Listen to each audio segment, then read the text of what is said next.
The answer to what makes an avoidant obsessed isn't what most people expect. It's not being more understanding of their need for space. It's not being more patient with their patterns. It's not accommodating their limitations or minimizing your needs to make them comfortable. These strategies might keep an avoidant around, but they don't create obsession. They create complacency. The avoidant becomes comfortable knowing you'll wait, knowing you'll accept breadcrumbs, knowing you'll organize your life around their availability. What actually triggers obsession in an avoidant is the opposite of what you've been doing. It's your unavailability when they expect availability. It's your emotional independence when they're accustomed to your need for them. It's your boundaries when they're used to your flexibility.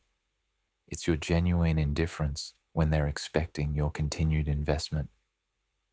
The avoidance psychology is wired to pursue what feels scarce and to take for granted what feels abundant.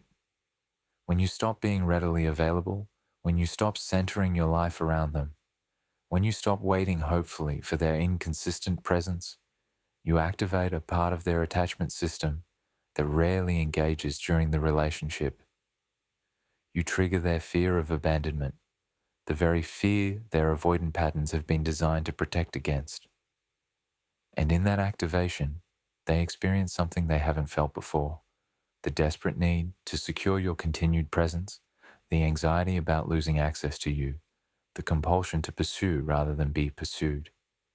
This shift creates what looks like obsession, but is actually the avoidance, attachment, anxiety finally surfacing, because for the first time, you're not guaranteed. The unavailability that triggers their pursuit system. The most powerful trigger for avoidant obsession is your unavailability, but not the kind that's performed or strategic.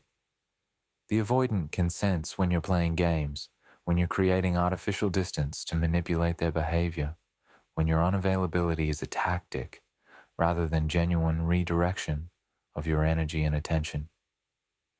What triggers obsession is authentic unavailability that emerges from you genuinely building a life that doesn't revolve around them, from you investing your time and energy in pursuits that fulfill you, independent of the relationship, from you becoming so engaged with your own existence that the avoidance presence or absence stops determining your emotional state or schedule.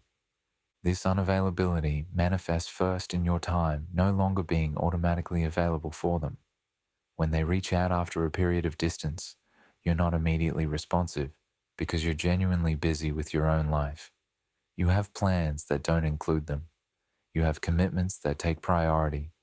You have a schedule that's full, not because you're trying to make them jealous, but because you've stopped organizing your life around the possibility of their availability.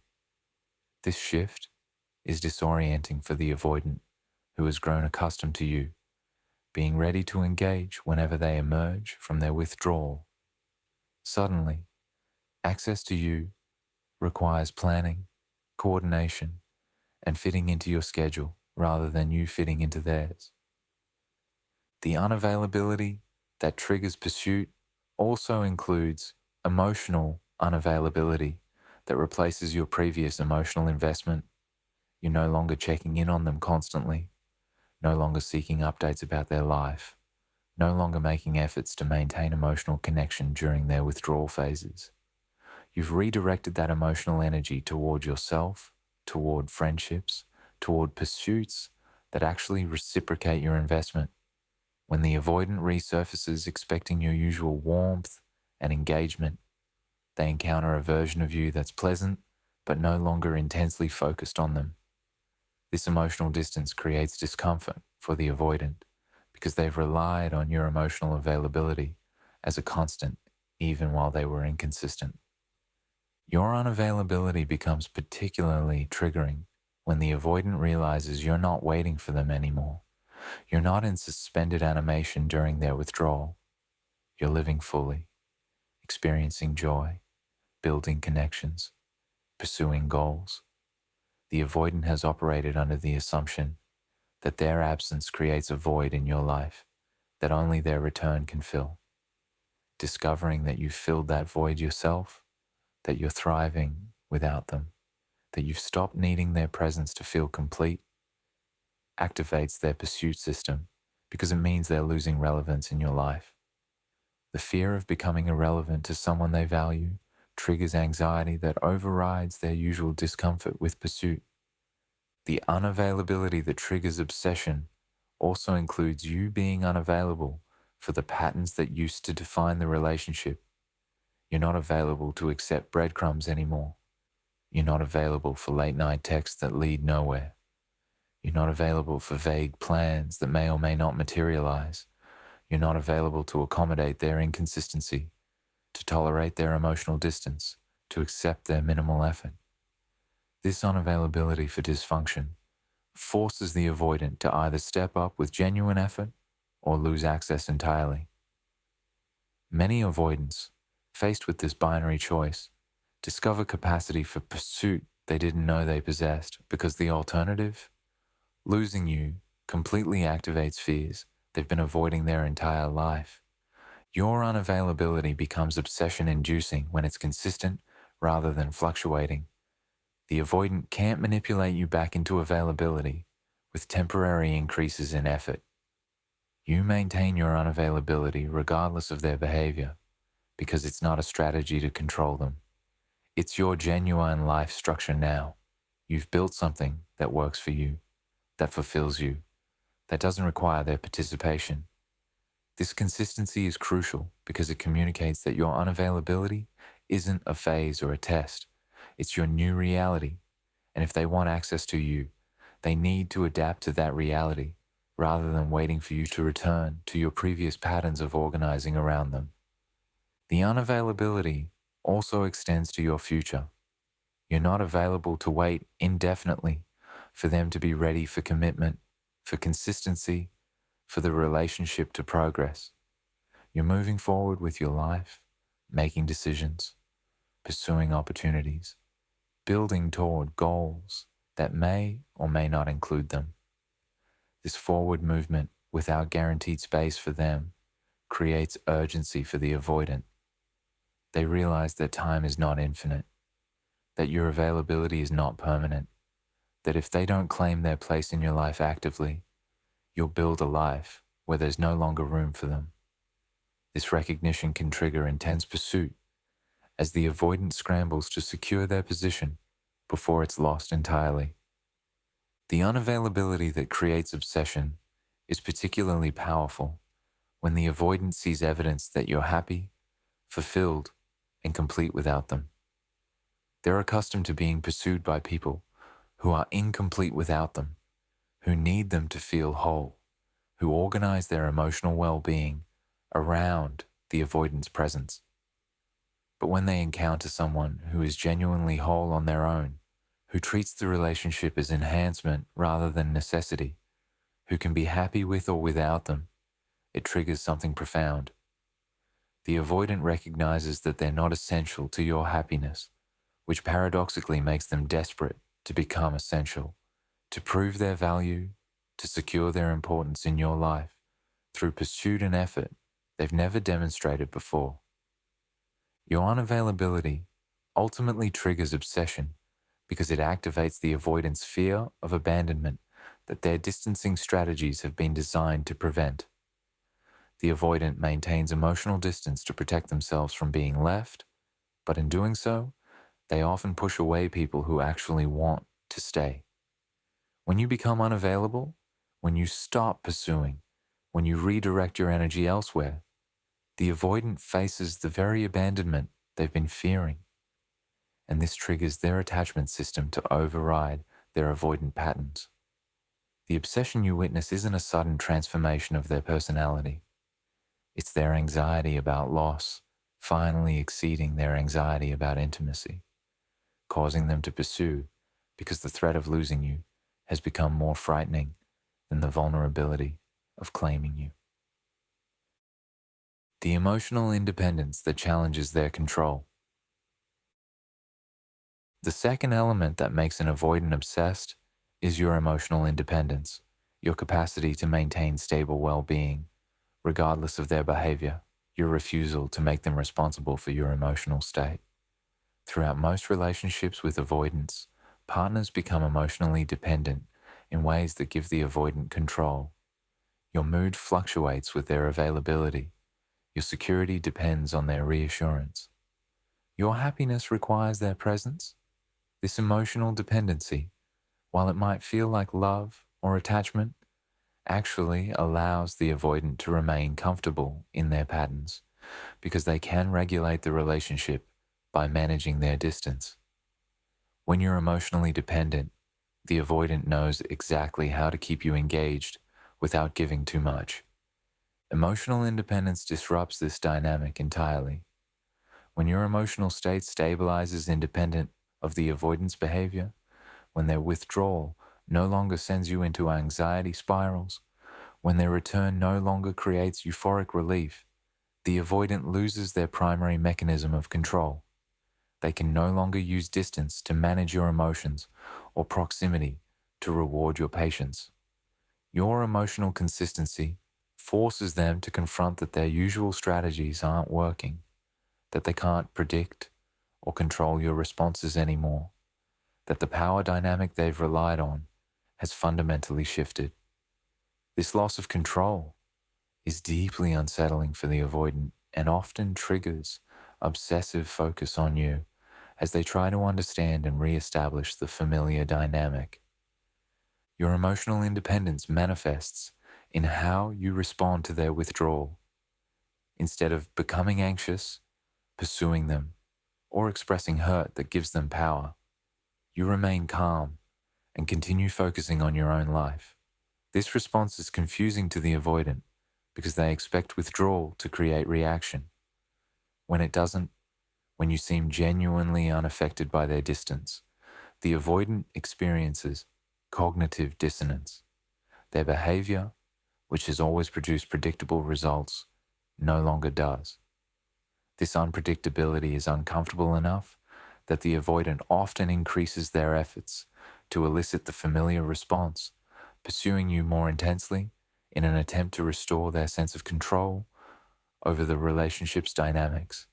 The emotional independence that triggers obsession also includes you no longer seeking validation or reassurance from the avoidant.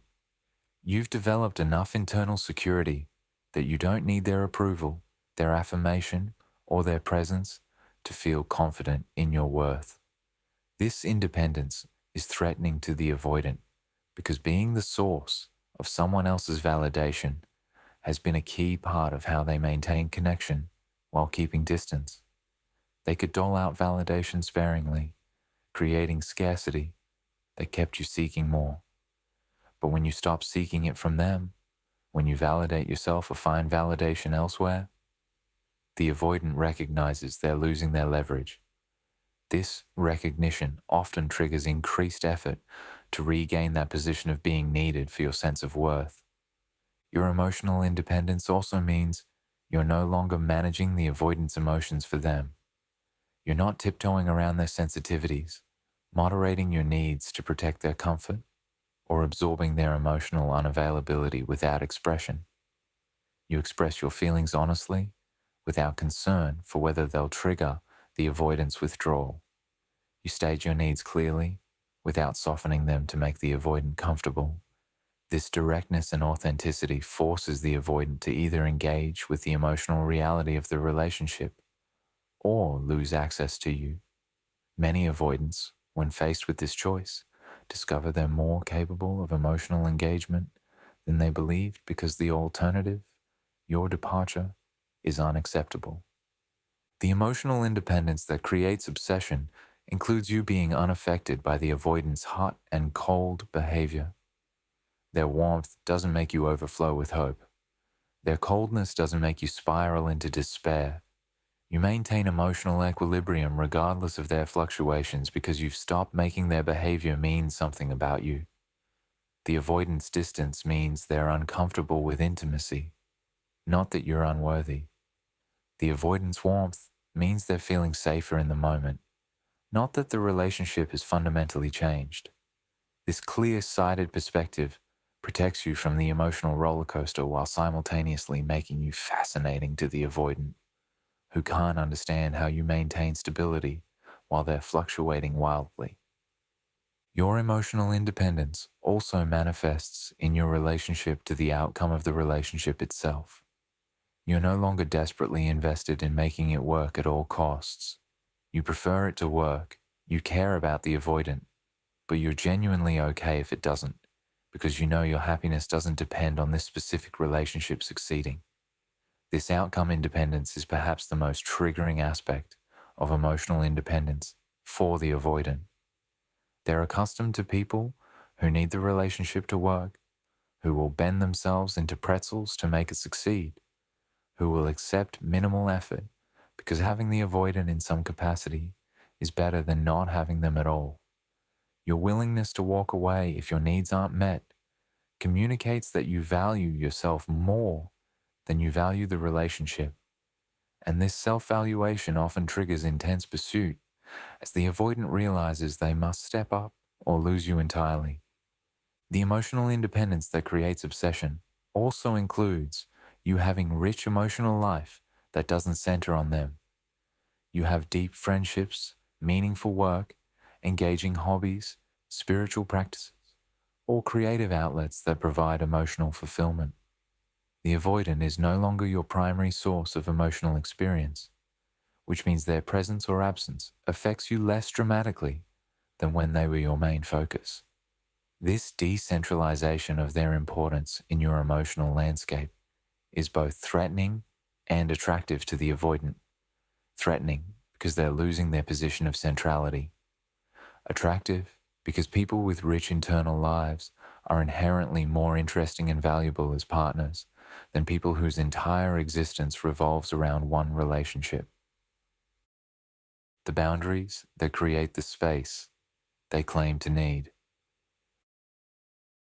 The third element that makes an avoidant obsessed is your implementation of firm boundaries that paradoxically give them exactly what they've claimed to want, while simultaneously making them uncomfortable with having it.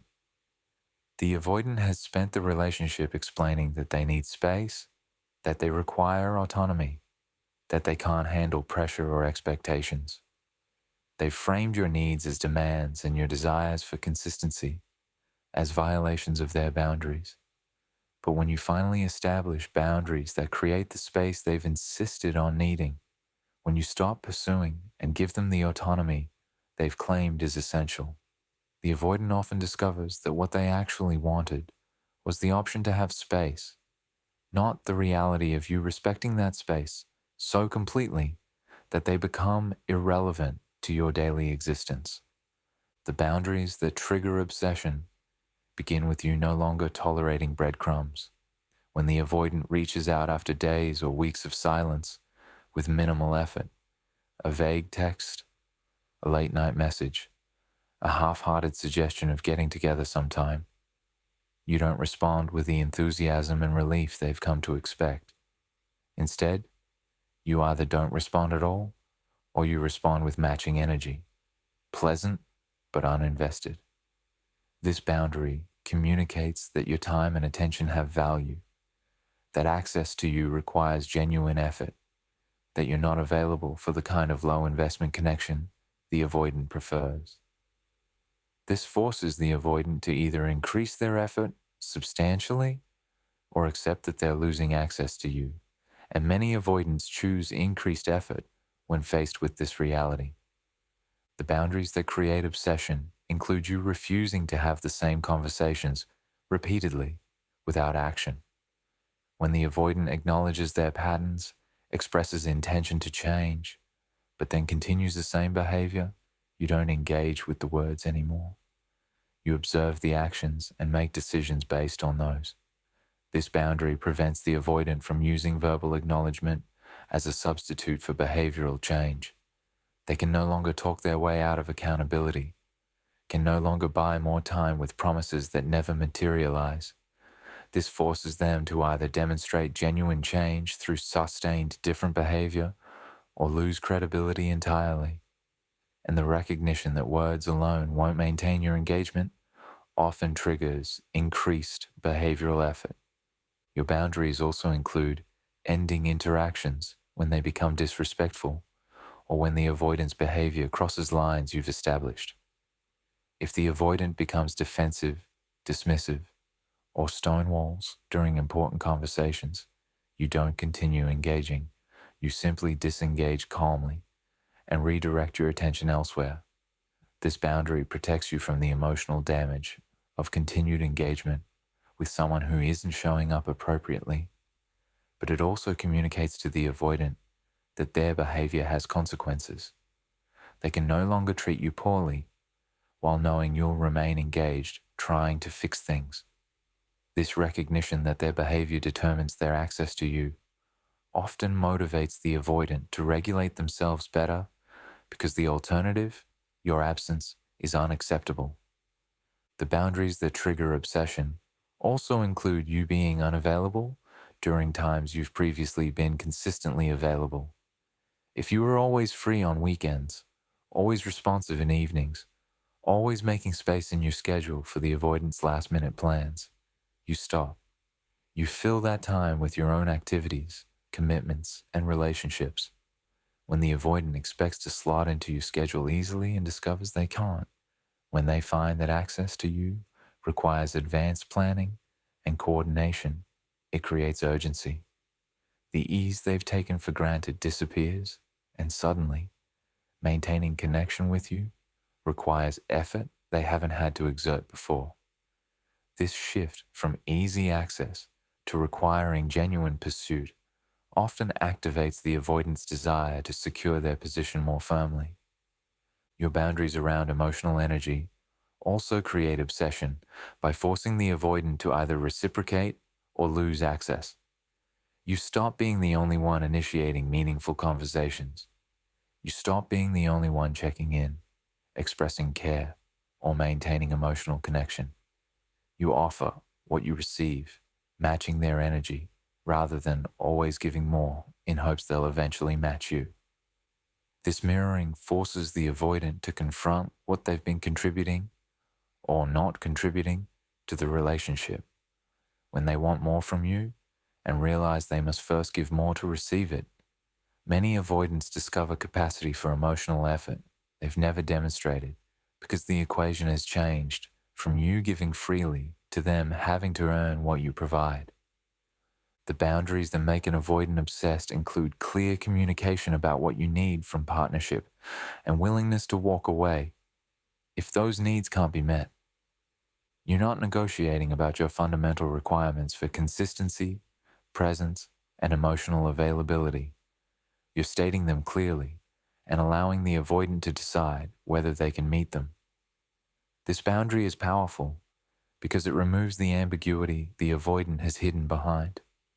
They can no longer claim they didn't know what you needed or that your expectations were unclear. They face a clear choice: develop capacity to meet your stated needs or lose the relationship. This clarity often triggers obsessive focus as the avoidant grapples with a decision they can no longer avoid or defer indefinitely. Your boundaries also include protecting yourself from the emotional roller coaster of the avoidance approach and withdrawal cycles. You no longer ride those waves with them, experiencing highs when they're close and lows when they're distant. You maintain your own emotional equilibrium, and if their cycling becomes too destabilizing, you create more distance to protect yourself. This self-protective boundary communicates that you value your own well-being more than you value maintaining connection with someone whose patterns harm you. The avoidant, recognizing that their patterns are pushing you away rather than keeping you engaged, often becomes obsessed with finding ways to maintain connection that don't trigger your self-protective distance. The boundaries that trigger obsession ultimately work because they create the conditions the avoidant claims to want while removing the comfort those conditions have provided. The avoidant wanted space. Your boundaries give them space by not pursuing when they withdraw. The avoidant wanted autonomy. Your boundaries give them autonomy by building your own life independent of them. The avoidant wanted reduced pressure. Your boundaries eliminate pressure by removing expectations they need to meet.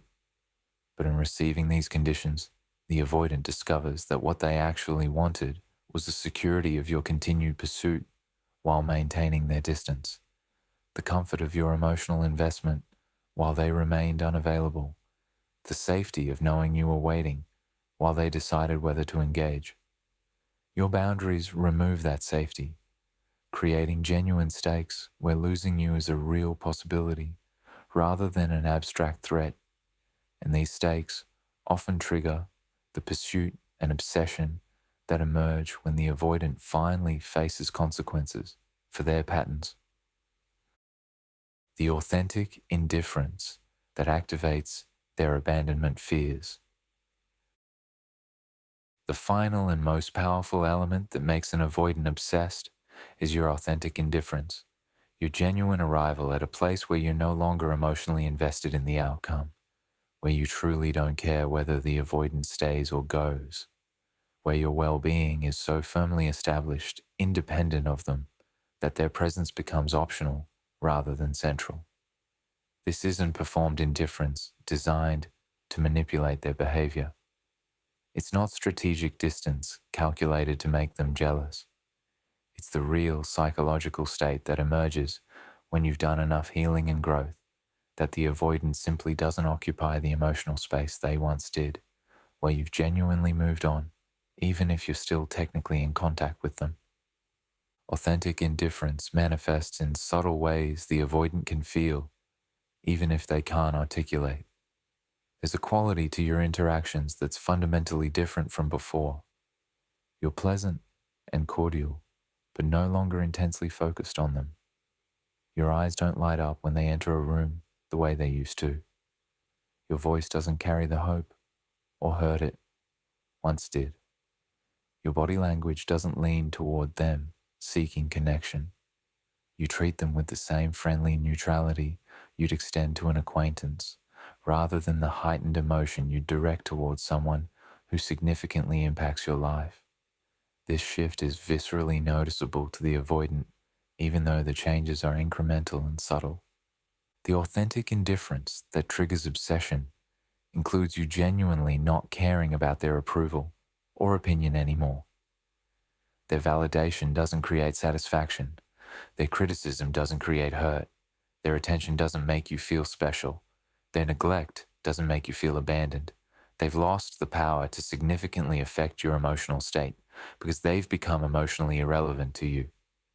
This loss of emotional power is profoundly disturbing to the avoidant who has relied on their ability to impact you as evidence of their importance. When they can no longer move your emotional needle in either positive or negative directions, they often become obsessed with regaining that power, with mattering to you again, with breaking through your indifference to create reaction. Your authentic indifference also means you're no longer trying to understand them, decode their behavior, or figure out their patterns. You've stopped the mental gymnastics of analyzing why they withdrew, what triggered their distance, what might bring them closer. You've stopped giving them hours of your mental energy trying to solve the puzzle of their inconsistency. This redirection of your cognitive resources away from them is noticeable because the avoidant is accustomed to occupying significant mental real estate in their partner's minds. When they sense they're no longer being obsessively analyzed and considered, when they recognize they're not consuming your thoughts, it triggers anxiety about their diminishing significance in your life. The indifference that creates obsession includes you, not monitoring their behavior or keeping track of their patterns anymore.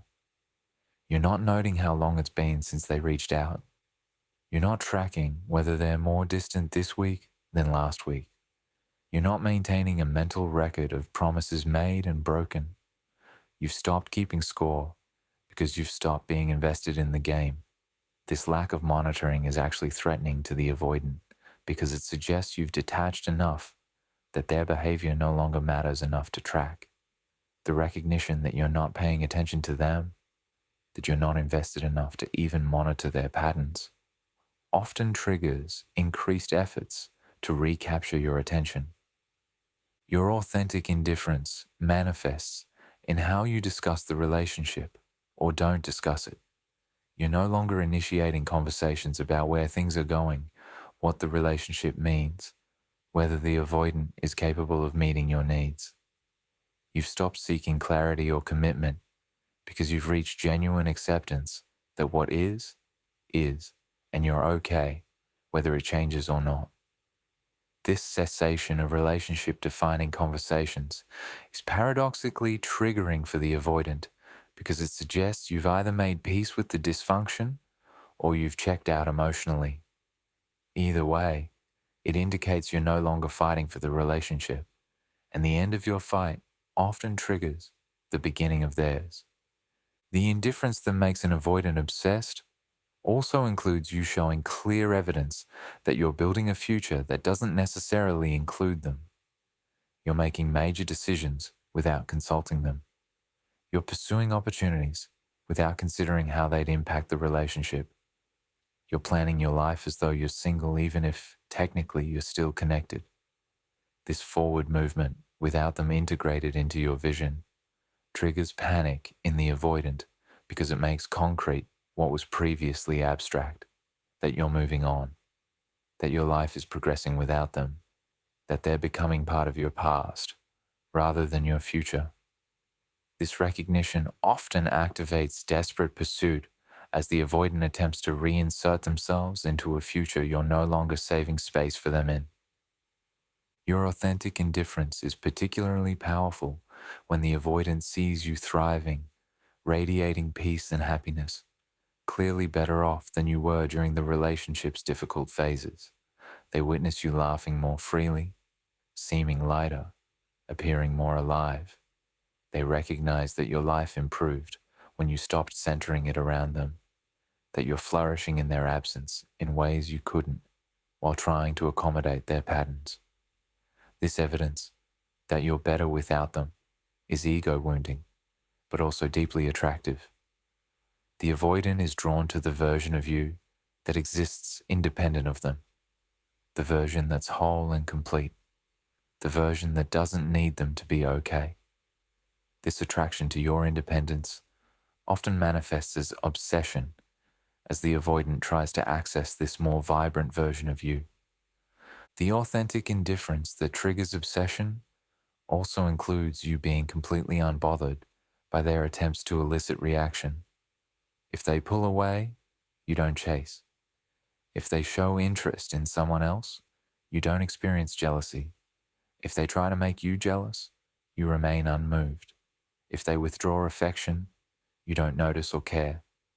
Every strategy they've used to manage distance while keeping you engaged fails to produce the expected result because you've genuinely stopped caring enough to be manipulated. This imperviousness to their usual tactics forces the avoidant to either develop entirely new approaches or accept that they've lost their influence over you. And the former often manifests as obsessive pursuit as they desperately try to find something that breaks through your indifference. The authentic indifference that ultimately makes an avoidant obsessed is rooted in your genuine healing and growth rather than in strategy. You didn't cultivate indifference to manipulate the avoidant into pursuing you. You arrived at indifference through doing your own work, through building a life that fulfills you, through recognizing that your happiness doesn't depend on any specific person choosing you. This authenticity is what makes the indifference so powerful.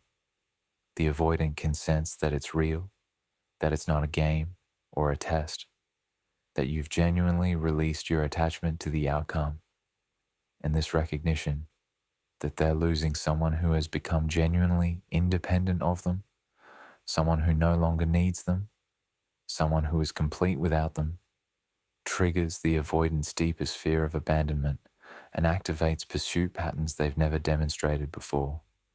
The obsession emerges not because you became more appealing, but because you became genuinely unattainable, not because you played games, but because you stopped playing entirely, not because you manipulated their psychology, but because you healed your own. And in your healing, became someone the avoidant recognizes they're losing not to another person, but to your own wholeness, which is a loss they suddenly realize they cannot tolerate, triggering the pursuit, the obsession, the desperate attempts to reclaim importance in your life, precisely because you've demonstrated you no longer need them to have importance in theirs.